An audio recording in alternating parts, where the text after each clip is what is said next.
Matapos yung press con ni Sara Duterte, press con niya para sa pag-announce na tatakbo siya. Sigurado nang tatakbo siya sa 2028. Pero ngayong araw din mismo, mga kabunyog, mga kababayan, nag-file din ng impeachment complaint, pang-apat na ito. Gaano kaimportante itong impeachment complaint ngayon na pang-apat? Ang kaimportantehan ito, itong pang-apat na impeachment complaint, mga kakampi na ito ng administrasyon.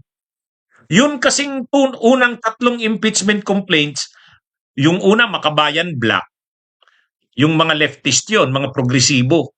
Ang pangalawa naman na nag-file, yung Akbayan, mamamayang liberal. Opposition din yon, minority. Sila Laila de Lima yun.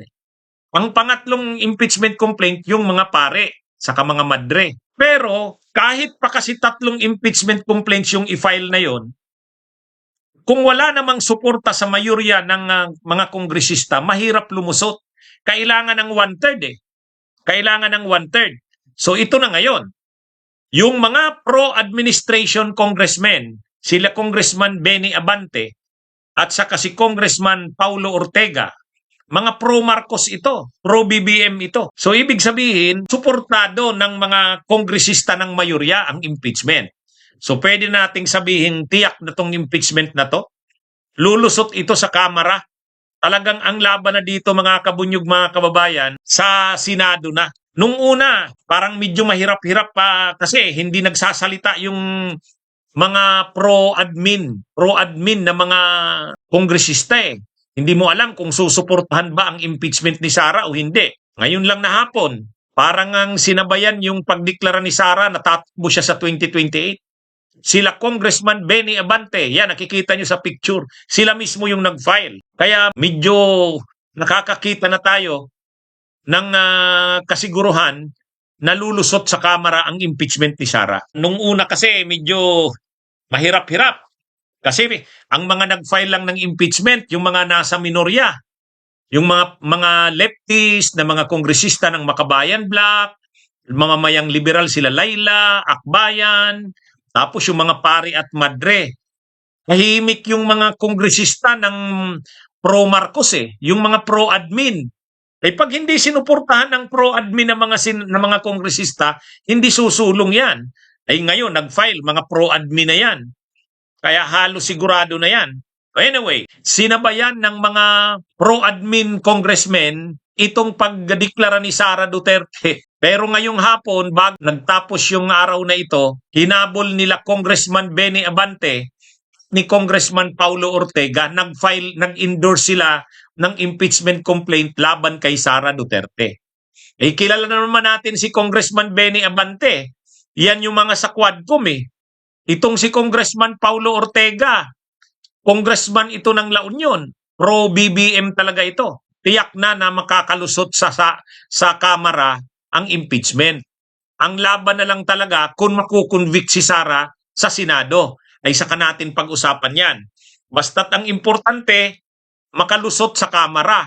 Kasi kung hindi naman lulusot sa Kamara, hindi naman magkakaroon ng trial sa Senado. Pero sa nangyari ngayon, mga kabunyog, mga kababayan, nag-file na mismo mga kongresista na aligned sa administrasyon. 4 na impeachment complaints na ang na-file. Pang-apat itong i-file ngayong hapon. Yung unang 3 impeachment complaints, ang una doon, yung file ng Makabayan Black, February 2 ng umaga. Nag-file din ang Bunyog, kasabay dyan. Kami sa Bunyog kasama doon sa nag-file ng umaga na yan. Pagkatapos namin, nag-file naman yung mamamayang liberal, Bayan, Magdalo. Pangalawa yon na impeachment complaint. Pagkalipas ng ilang araw, may nag-file na naman. February 6 ba yon? May nag-file na naman. Yan na yung mga pare, saka mga madre. In-endorse din ni Congressman Laila de Lima. Pangatlo yon. Ngayon, nung nag-file yung 3 na yan, medyo hindi pa tayo nakakasiguradong lulusot sa Kamara. Kasi yung 3 na yon na nag-file, mga opposition yun sa Marcos Opposition yun sa Marcos, minority yan. Mga dilawan yun saka mga leftist. Yung unang impeachment complaint sa mga leftist. Yung pangalawang impeachment complaint sa mga kakampings at dilawan yun. Yung pangatlong impeachment complaint, yung mga civil society at saka religious. Ay lahat naman yon, kahit naman tatlo na yon, kung hindi naman susuportahan ng mga kongresista na identified kay PBBM o kay Romualdez, kailangan kasi makuha yung support ng pro-Marcos na mga kongresista eh. Ay mabuti ngayon, nag-file si Congressman Beni Abante, nag-endorse ngayong hapon sa si Congressman Paulo Ortega. Yang nakikita nyo. Ay si Congressman Paulo Ortega, ano yan? La Union.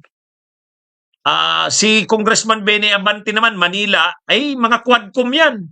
Ay yung grupo ng Quadcom, pro-Marcos yan. Kaya medyo confident na tayo ngayon, lulusot na ito, mga kabunyog, lulusot na ito. At saka, matitindi yung mga ground sa impeachment kay Sara. Ito, tiningnan ko yung laman ng fourth impeachment complaint. Mukhang talagang huhubaran nila Congressman Beni Abante si Sara Duterte. Ayan mga kabunyog, 7 grounds. Article 1, Article 2, Article 3. Tapos mayroon pang Article 4, Article 5, Article 6, Article 7. Yan yung mga grounds for impeachment sa fourth complaint. Matindi ito. Nang binabasa ko yung mga grounds na yan, sabi ko, kapag diniscuss ito sa Kamara, huhubaran si Sara Duterte dito. Ito yung final nila Congressman Beni Abante ngayon lang na hapon. Ito yung 7 grounds. 7 ang grounds dito. Ito, tingnan natin basahin natin yung una. Grounds for impeachment in fourth complaint versus Vice President Sara Duterte. Filed by Attorney Nathaniel Cabrera, endorsed by Congressman Beni Abante, Paulo Ortega. Article 1. Culpable violation of the Constitution, betrayal of public trust, other high crimes. Nandyan yung assassination plot, sedition, and subversion of constitutional order. Yun, yung pagbabanta ni Sara na i-assassinate si PBBM, Article 1 yun. Article 2, betrayal of public trust, graft and corruption, misuse and malversation of confidential funds, Joint Circular Number 201501 violations, COA findings, documentary falsification. Yun. Diyan na yun mga confidential funds. Pangatlo, Article 3, graft and corruption, bribery, procurement irregularities, command responsibility. Ayun, yung pananagutan niya kasi maraming mga violation sa procurement at saka yung mga bribery, yung pananagutan niya dyan, command responsibility. Nasa ilalim niya yung mga yan. Ito, mga kabunyog, pang-apat na ground sa impeachment kay Sara Duterte. Sa fourth impeachment complaint ito, yung in-endorse nila Congressman Beni Abante. Article 4, bribery, procurement irregularities, and related corruption, Department of Education transactions and monetary gifts. Ito yung pagbibigay ni Sara ng suhol doon sa mga officials ng DepEd para hindi magsumbong. Yan. Article 5, unexplained wealth, SAL-N violations, bank records, and financial forensics. Ito na lalabas yung mga joint bank accounts nila ni Digong. Ito na yung ilalabas ng AMLAC, Anti-Money Laundering Council, unexplained wealth, bank accounts. Article 5 pala yun. Article 6, other high crimes, pattern of abuse, threats, incitement, interference with civilian supremacy. Yun. Article 7, pattern of abuse, cumulative misconduct doctrine, remedies, prayer, and verification. Yun. Kaya mga kabunyog, mga kababayan, mabigat. Yan yung mga ground sa impeachment ni Sara sa fourth impeachment complaint. Kaya kung titingnan natin, mga kabunyog, yan yung ipipresent yan nila Congressman Beni Abante. Ay alam naman natin sila Congressman Beni Abante. Pag nagpipresent sila ng kanilang mga talagang huhubaran ka. Parang katulad ng sa Quadcom. Kaya ang mangyayari dito, sa Justice Committee hearing pa lang, huhubaran na si Sara. Matindi ito, Kaya yan po ang fourth impeachment complaint laban kay Sara Duterte. Kung nag-file ngayong araw, mga pro-administration na ito. Ibig sabihin, makakaasa ka na ngayon na ang mga kongresista na susuporta dyan ay mga pro-Marcos. O yan, mga kabunyog. Sinabayan yung pagdeklara ni Sara, Nagdeklara si Sarang tatakbo. O, ito ngayon. Sagutin mo ito. Bago ka dapat nagdeklara ng pagtakbo mo, dapat hinarap mo muna itong mga akusasyon, mga seryosong aligasyon sa'yo. Kasi may mga ebidensya eh. Yan yung mali si Sara dyan. Nagdeklara siya na tatakbo. Ang problema, tad siya ngayon ng mga sasagutin na mga niya, accountability. Siyempre sasabihin niya, yan? Politically motivated yan kasi nagdeklara na kasi akong tatakbo. Kaya linabas yung impeachment ko dahil nagdeklara akong tatakbo. Hindi yun. Matagal na yung mga grounds na yan. Actually, yung mga grounds na yan sa impeachment, last year pa yan. Kaya lang, hindi kasi tinuloy ni Chis Escudero Tapos pinatay ng Korte Suprema. Pero hindi, tuloy na naman ngayon. Mapapansin natin mga kabunyog, 4 itong impeachment complaints na final ngayon. Ngayon, anong mangyayari? Larga na ang impeachment ni Sara Duterte. Dahil na-file na yung 4 na yan, i-refer na yan sa Justice Committee sa susunod na mga araw. Pag na-refer yan sa Justice Committee, magpapatawag na si Congresswoman Beatrix Luestro, ang chairman o chairperson ng Justice Committee, magsisimula na ngayon ang hearing. Ngayon, medyo mahaba-haba ito. Medyo magiging mahaba-haba ang impeachment na ito ni Sara kasi 4 na impeachment complaints. Bawat ground sa impeachment, iisa-isahin yan. Ang uunahin muna ay sufficiency in form. Pangalawa, sufficiency in substance. Pag nakalusot sa sufficiency in form saka sufficiency in substance, magpipresent ng mga testigo at ebidensya. Yun yung hearing proper. Kaya sigurado tayo lulusot yan sa sufficiency in form. Sigurado rin tayo lulusot yan sa sufficiency in substance. Pag lumusot yan sa sufficiency in form and sufficiency in substance, papasok na sa hearing. Sa hearing, maglalabas na ng mga ebidensya. Kaya yung bank accounts ni Sara, yung unexplained wealth niya, makikita na natin yan. Kasi ipepresent yan. Ito yung mga hindi natin nakita noon Ang nakita lang natin yung mga Mary Grace Piatos. Pero yung bank accounts ni Sara, hindi yan nakita ng publiko. Ngayon, ipapakita yan sa hearing ng Kamara. Kasi kailangang makumbinse ang mga members ng Justice Committee na may probable cause. Kukumbinsihin ang mga members ng Justice Committee na may probable cause. Paano makukumbinsi ang mga members ng Justice Committee na may probable cause? Magpipresent ng mga ebidensya. Doon kasi sa impeachment ni PBBM, hindi nagkaroon ng presentation of evidence. Bakit? Kasi hindi sufficient in substance. Kaya hindi na nag-present sa hearing proper. Itong kay Sara, lulusot ito sa sufficiency in form. Lulusot ito sa sufficiency in substance. Once na makalusot sa sufficiency in form and sufficiency in substance, magpo-proceed sa hearing. Pag nag-proceed yan sa hearing, magpipresent ng mga evidence. Kaya yung mga sinasabi nating mga ebidensya kay Sara, ilalabas yan. Kaya kahit hindi pa ito trial sa Senado, sa Kamara pa lang ang pinag-uusapan natin, Justice Committee pa lang, makikita na natin yung mga ebidensya kay Sara. Bakit hindi ito nangyari noon sa unang impeachment ni Sara nung 2024 at 2025? Ang ginamit kasing mode ng impeachment ni Sara noon, second mode. Ano yung second mode? Yung fast track mode. Ano ba yung fast track mode? Yung nakuha na yung endorsement ng more than 1/3. Pag nakuha na yung endorsement ng more than 1/3, hindi na kailangan ng hearing sa Justice Committee. Yan yung ginamit doon sa impeachment ni Sara noong 2024-2025. Nung mismong araw ng February 5, 260 na ang nakuhang perma. More than ng masyado, lampas ng masyado sa 1/3. Dahil mayroon ng more than 1/3, lampas na nga Ang 1/3, 106 lang. Ay ang nakuha noon, 260 na. So hindi na present sa Justice Committee. Yun yung fast track mode.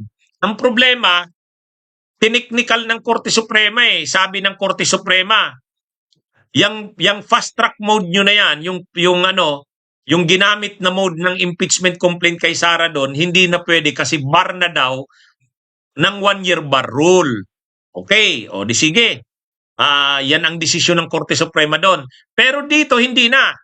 Ang ginagamit dito ngayon ay yung first impeachment mode. Ano yon? Magpa-file ang mga complainants, i-endorse ng kongresista, i-refer sa Justice Committee. Ang Justice Committee maghihiring. Pag nakitang sufficient informed in substance, maghihiring. Pag mayroong probable cause, i-refer sa plenary. Magbubutuhan ng plenary. Makakakuha ng 1/3 vote. Pag nakakuha ng 1/3 vote, pupunta na ngayon yan sa Senado. Magta-trial na ang Senado. Kaya ang mangyayari dito mga kabunyog, mga kabayan, sigurado na tayo dito magkakaroon ng trial. Kaya maghahanda na ang Senado nito. Sigurado din tayo dito, lalampas ito sa Justice Committee. Kasi sigurado tayo may sufficiency in form.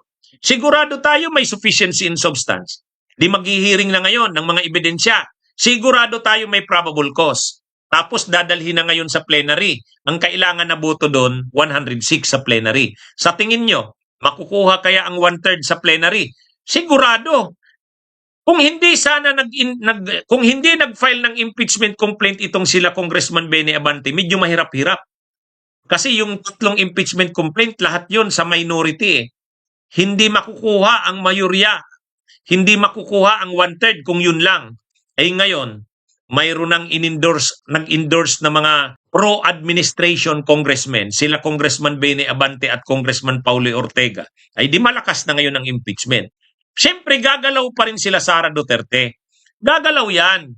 Tatakutin ang mga kongresista. O, sasabihan ng mga kongresista. Sasabihan ng mga kongresista. Sige, pag bumuto kayo sa impeachment laban kay Sara Duterte, malakas pa naman si Sara. Gagantihan kayo niyan sa 2028. O, sige, nasa sa inyo yan. O kaya lang hindi naman uubra yan. Bakit sa tingin ko hindi uubra? Ang mga kongresista, masyadong malakas sila sa kanya-kanyang distrito. Iba ang kongresista. Ang kongresista, balwarte nila yan. Hindi kaya nila Sara Duterte o ng mga DDS na pakialaman ng eleksyon sa mga distrito ng congressmen. Ang mga kongresista, political dynasty yan. Halimbawa sa amin dito, Villafuerte.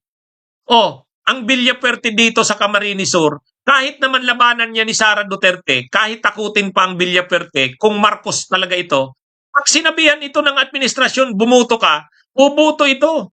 Hindi uubra yung mga pananakot ni Sara na, tatakbo akong presidente, mananalo ako sa 28. Pag nanalo ako, nakita ko, bumuto ka sa impeachment ko.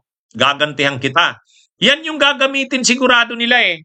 Pero hindi uubra yan. Halimbawa dito sa amin, sa Camarines Sur, lahat ng kongresista dito nakasama sa administrasyon eh. Yung mga Villafuerte, yung mga Pentevilla, takot ba yan kay Sara Duterte? Hindi yan matatakot kay Sara kasi sa sarili nilang distrito, sila yung mga malalakas dito. Wala namang, kahit pa makialam si Sara Duterte sa eleksyon, dito sa lokal, pagdating sa lokal, hindi yan.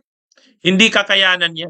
Ang importante ngayon, yung pro-admin na mga kongresista, mayroon nang nag-file ng impeachment complaint. Yung in-endorse nila Congressman Benny Abante at saka ni Congressman Paulo Ortega, maganda yan. Kasi mga pro-administration congressmen yan eh. Kung wala namang suporta ang administration sa impeachment na ito, hindi ito aaban. Bunyog, halikan na kasama ka. Bunyog, kapag buklod ay may pag-asa. Luzon, Visayas, Mindanao, isa ang pananaw. Sa bagong Pilipinas ang bunyog isisigaw. Bunyog, bunyog.